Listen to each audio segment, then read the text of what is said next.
Bienvenue dans cet entretien sur Medi 1 TV Afrique. Merci de nous être fidèles. Nous parlons aujourd'hui du 7e art impacté par le coronavirus comme beaucoup d'autres secteurs en Afrique et dans le monde. La Covid-19 menacerait la viabilité socio-économique des entreprises de cinéma encore fragiles. Comme conséquence immédiate, le ralentissement des activités, une perte de marché et un manque à gagner. Ici au Sénégal, pour y faire face, le gouvernement aurait pris des mesures nécessaires que nous allons découvrir avec notre invité Germain Coly, directeur de la cinématographie du ministère de la Culture et de la Communication. Merci d'accepter notre invitation. Merci, c'est moi qui vous remercie de l'invitation. Le cinéma sénégalais est touché par la Covid-19 comme tous les autres domaines d'activité. Quelle est la situation actuelle du 7e art dans le pays ? Merci à vous. Vous savez, quand cette pandémie est arrivée et a touché vraiment le Sénégal, dans le secteur du cinéma, nous avons tout de suite essayé d'avoir une enquête, de mener une étude pour voir l'impact de la Covid dans ce secteur. Et le rapport de l'étude nous a révélé qu'il y avait de véritables problèmes que les professionnels du secteur vivaient. Les entreprises cinématographiques avaient des difficultés liées à l'arrêt brusque du travail. Il y en a qui étaient endettés parce que pour travailler dans ce secteur, c'est vrai qu'ils reçoivent des subventions de l'État, mais il faut aller au niveau des banques pour pouvoir faire son activité. Les acteurs, les techniciens étaient à l'arrêt. Nous avons dénombré près de 1284 professionnels, techniciens, acteurs qui avaient perdu leur emploi. Les entreprises, il y avait un manque à gagner de plus de 500 millions de francs CFA.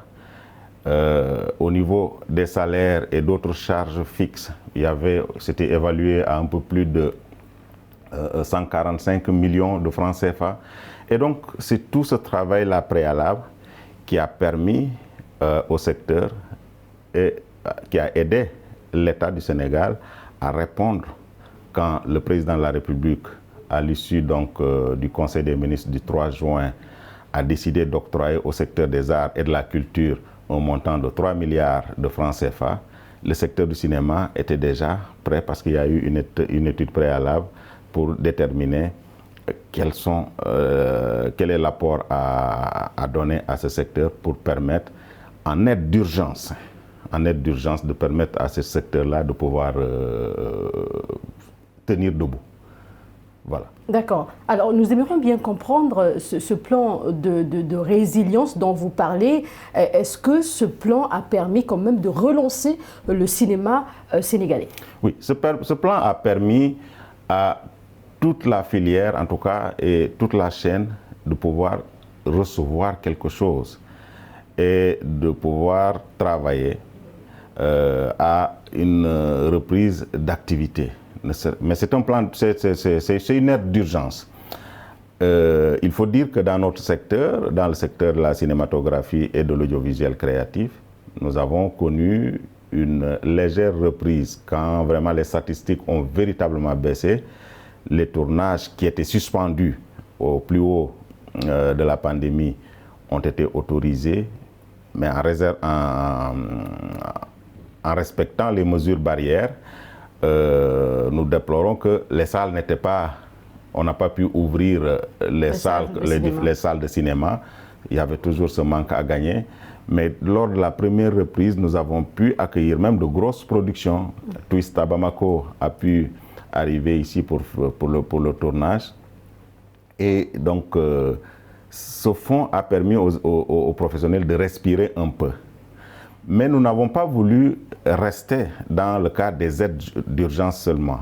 Il fallait réfléchir sur carrément un plan de résilience, un plan de relance, un plan de relance global du secteur de la culture. Ça veut dire que vous avez des perspectives, c'est ça, le gouvernement sénégalais a des perspectives pour relancer le secteur, le cinéma sénégalais. Oui, en dehors donc des aides d'urgence, le président de la République avait demandé au ministre de la Culture de lui proposer carrément un programme de relance du secteur de la culture. Et nous avons travaillé à monter ce document qui permettra vraiment à l'État d'avoir une plus grande visibilité sur l'action à mener pour permettre de relancer ce secteur-là. Dans le domaine du cinéma, évidemment, il s'agira de soutenir des entreprises à forte valeur ajoutée pour permettre un renforcement de la structuration. La structuration et développer des interactions entre vraiment toute la filière, que ce soit les producteurs, les exploitants, les acteurs, les techniciens et tout ça pour qu'il y ait un réseau d'interaction qui permettrait vraiment au secteur de se développer. Vous parliez du coronavirus et avec cette nouvelle vague, le secteur ne pourrait-il pas perdre des opportunités de promotion et de conquête de nouveaux marchés? Oui, il faut le dire. Vous savez, il y a beaucoup de festivals qui sont suspendus à ce développement de la pandémie. Les salles sont fermées.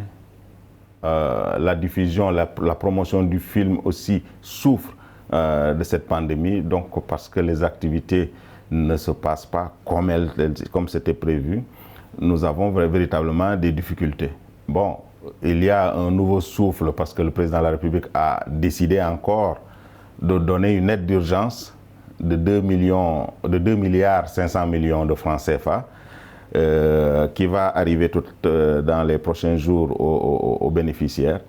Mais vraiment, l'important, c'est de penser vraiment une véritable politique de relance du secteur de la culture et qui ne peut se faire que quand on aura vraiment des conditions sanitaires favorables pour ça. Vous avez parlé tantôt d'un fonds de financement. Est-ce que les acteurs de l'industrie de la cinématographie ont pu réaliser quand même les activités, ont pu relancer leurs activités, je dirais?